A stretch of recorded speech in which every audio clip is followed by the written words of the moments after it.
Interesting. Last example, I forgot to mention something at the end. So I believe, as I recall, this is what we found as a power series. I erased it so I had to redo it in my head. I hope that's correct. But what I meant to suggest, like I did show you, I think somewhere in the recent past, that what these polynomials do, up to some degree in, is they approximate the curve really well. For example, notice how the very first term, just a constant term, y equals 1, is nothing more than a line that passes through my curve when x is equal to 1. Because this is a power series representation about x equals 1, that constant term is supposed to approximate my curve at x equals 1, locally speaking. And it does. A horizontal line passing through here may not do a great job approximating my curve, but locally speaking, it's doing somewhat of a job.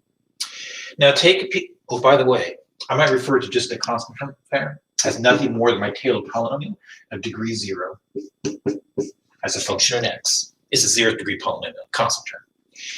If you look at the Taylor polynomial up to degree 1, it's going to be the collection of these first two terms. But notice if you got rid of parentheses, wouldn't this be a negative 1/2 x plus 3/2?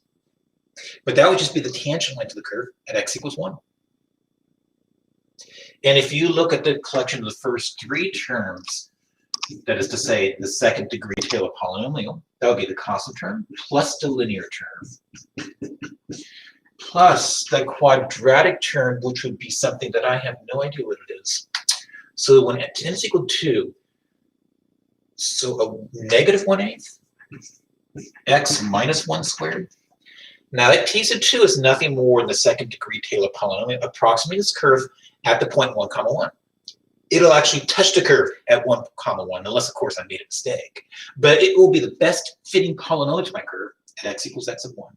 It does a better job of approximating my curve compared to t sub 1. And if I look at t sub 3, I'm grabbing the first 4 terms, that is to say up to degree 3, that would be my 3rd degree Taylor polynomial.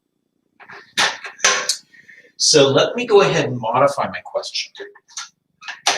Let's consider the secant function, and let's find a Taylor polynomial of degree 2 centered about x equals pi/3 to approximate the graph of that equation. So here's what the power series looks like. And since I'm only asked t sub 2, I'm not going to find a general pattern for this numerator. I will simply list the first 3 terms. Bottom line, I just need to find these 1, 2, 3 constants. Define them. Oh, actually, certainly I can just go ahead and generate this one off the top of my head, can't I? After all, f eval at 0 is nothing more than the secant of 0 radians, but that's just this. Now, as far as the first derivative function is concerned, wouldn't that be this?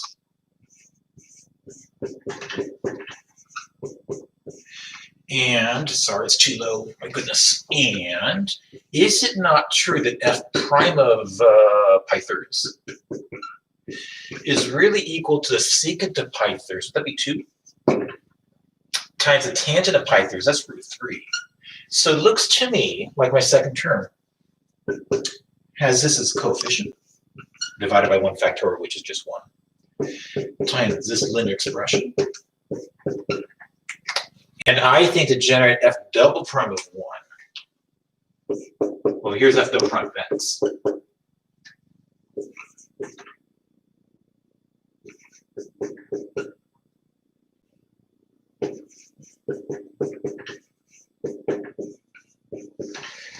And it, evaluated at pi/3, is going to give me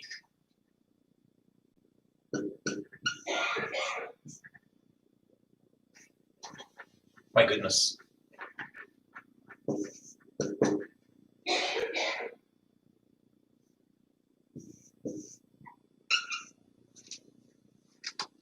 So substituting that in for this numerator, so I could give you this.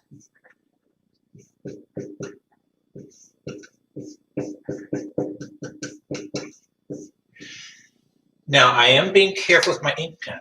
This really is an equal sign, not an approximation symbol, because this is exactly what t sub 2 of x is, albeit that is a mere approximation for the output of f. So do you mind if I leave it for you to take a peek in the book and read about that Taylor inequality I will stick to just creating these power series.